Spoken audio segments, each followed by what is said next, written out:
Good afternoon, grade 10s. We are now going to do topic 2 together. Topic 2 is the basic economic problem, and this is your second week in economics 2021. So what aspects will be covered in this lesson? The first aspect is the problem of scarcity. The second aspect is the basic processes that are followed in the economy. The third aspect will be promotion or violation of human rights and the environment. So let's start with the scarcity or the scarcity problem. What does that mean? Obviously, the problem of scarcity is the problem that we have with limited resources that we have to satisfy our unlimited needs and wants. Now, there are different types of scarcity. We have absolute scarcity and relative scarcity. Absolute scarcity, when someone may have the means and resources to buy a specific product, but there is no supply of that specific product or service, we have absolute scarcity. An example of this is if there was a drought and the entire cherry crop, for instance, of Vicksburg was destroyed. Then people may have the money to buy cherries, but there are no cherries available to buy. So that means that that specific resource is totally depleted and not available. We are now going to look at relative scarcity. Now, I've put some beautiful cars on this slide, and I'm sure that everyone would love to have a car like this, but we do not always have the money to buy a car like this. When goods and services are available, but you do not necessarily have the money or that specific resource to acquire it, then we are talking about a relative scarcity. For example, you want to buy an Audi R8, but you do not have enough money to purchase it. That is an example of relative scarcity. So relative scarcity is how scarce is one good or service compared to all other goods and services. Relative scarcity is the relationship between supply and demand. So the price is the measurement of relative scarcity. For instance, what determines the price of an Audi R8? Or what determines the price of art or an antique or an old stamp or coin? Obviously, the demand will determine. And then obviously if you can't afford it, then it is relatively scarce to you. Now we're going to look at the different goods that we get in the economy. We have economic goods and we have free goods. Free goods is obviously goods which are plentiful and have no price. It has no exchange value because everyone has access to it, but it can have a utility, so you can use it. But be very careful to simply assume that all the gifts of nature are free. Because, for instance, if you have water from an underground well and you use it to produce bottled water and you then sell the bottled water, then that specific free good becomes an economic good. But needless to say, examples of free goods that we do not pay for is, for example, the ocean, the seawater, air, sunshine, and when we obviously use rainwater for our plants, that is also free. Economic goods are goods that are produced from scarce resources and for which there are costs involved in producing the final product. And there's a final price involved before reaching the consumer. Now, these goods have exchange value, in other words, as people are prepared to pay for them. And it also has a utility. Now, they are usually available in limited quantities, these economic goods, so it's often insufficient to meet the needs. For example, coal, petrol, gold, electricity, we have an unlimited need for it, but there's only a limited amount of them on Earth. So those are economic goods. Now, because of the different types of goods we have and the problem of scarcity, we obviously have to make choices, and sometimes we need to choose alternatives for a product. So because of the fact that there are relative scarcity and absolute scarcity, you will always have to make choices. And when you make a choice to buy something, you are usually giving up the opportunity to buy something else. So when a person's resources, for example, money, are used for one thing, then obviously you can't use that same money for something else. And this brings us to the point of opportunity costs. When we have a choice to make, economists measure the cost of the thing chosen in terms of the cost of the alternative that has been given up. Now, example here at the left bottom side is opportunity costs. For example, if you pay $20 for a CD, but you could have bought a t-shirt for the $20, then obviously the monetary cost is $20, but the opportunity cost is the t-shirt that you have given up. Now, there are three basic processes in economics. Production takes place, then there's an exchange of the produced good, and then it is consumed. So it's production, exchange, and consumption. Those are the three basic processes in the economy. Okay, we're going to first look at production. Now, what is the definition of production? Production is the process of changing resources, in other words, your inputs, into final goods and services, which is outputs. And this process creates utilities for which people are willing to pay.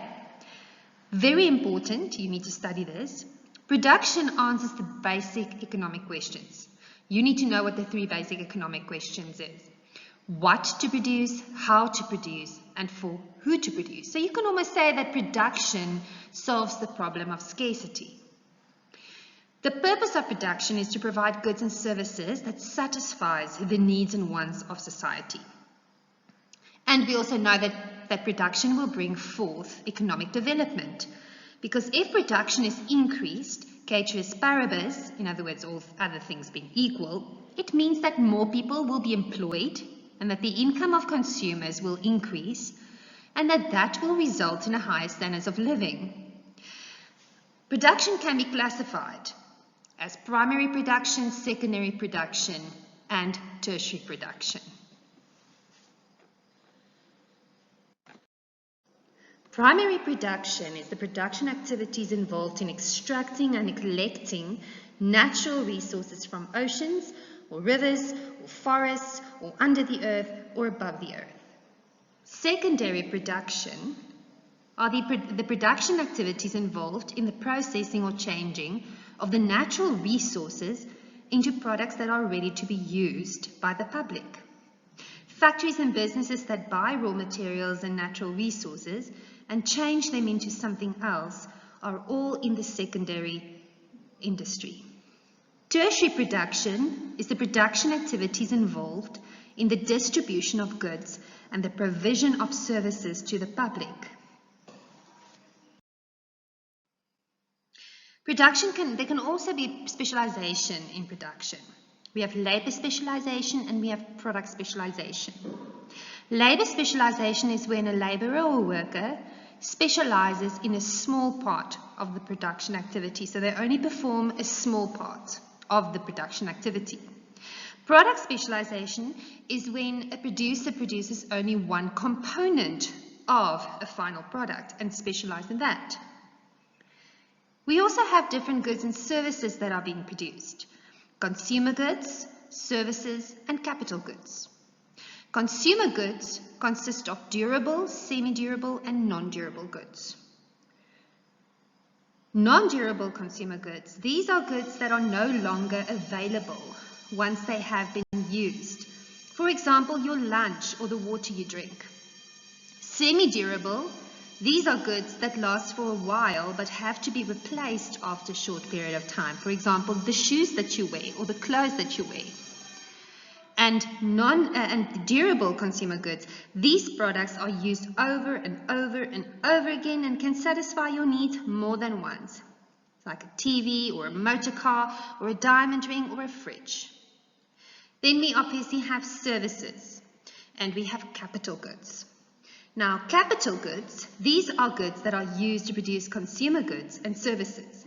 They are not directly needed or bought by the final consumer, but they are vital in the production process of other goods. Examples would be any of the tools or machinery used to make the table in your house. The table is a consumer good, yes, but it would not have been if there were no saws, hammers, sandpaper, etc. to make it. So that is an example of capital goods. The saws, the hammers, and the sandpaper that you used to produce the table. We are now going to look at the second basic process within economics, and that is exchange. The definition of exchange, it is the process whereby products move from producers to consumers in the market. In other words, it's a place where they meet to trade goods and services. So a market, you need to know the definition of a market, is any place where people meet to negotiate price or where they meet to trade goods and services. For a market to exist, very important that you study this, surpluses are required. So without surpluses, exchange cannot take place. Exchange happens in markets. Markets is, in other words, the mechanism that brings buyers and sellers together. Now, there are three groups of markets: wholesalers, retailers, and services. Wholesalers, an example of a wholesaler is like Macro. They sell in bulk. Then we have retailers, that's like Checkers and Pick n Pay. And then we have services markets, the place where you go to braid your hair or when you go to the dentist, etc. The third process, basic process in economics, is known as consumption. Consumption absorbs utilities and it destroys production. Now, there are three types of goods that can be consumed during consumption: consumer goods, capital goods, and services. And we've already covered that in the previous slides. Types of consumption. We have immediate consumption and deferred consumption. Immediate consumption is when a product or service is used up or destroyed when an individual uses it. Then we can say that there has been immediate consumption. When you go to a fast food restaurant and you buy a burger, this is immediate consumption because once you have eaten it, it cannot be used again. Then we have deferred consumption. This is when you buy a product that can be used over and over and over again to satisfy your needs. With little or no damage to the product, this is known as deferred consumption. These are semi-durable and durable products such as clothes, cars, furniture, and shoes. We are now going to look at promotion and violation of human rights and the environment. Make notes while listening to this topic.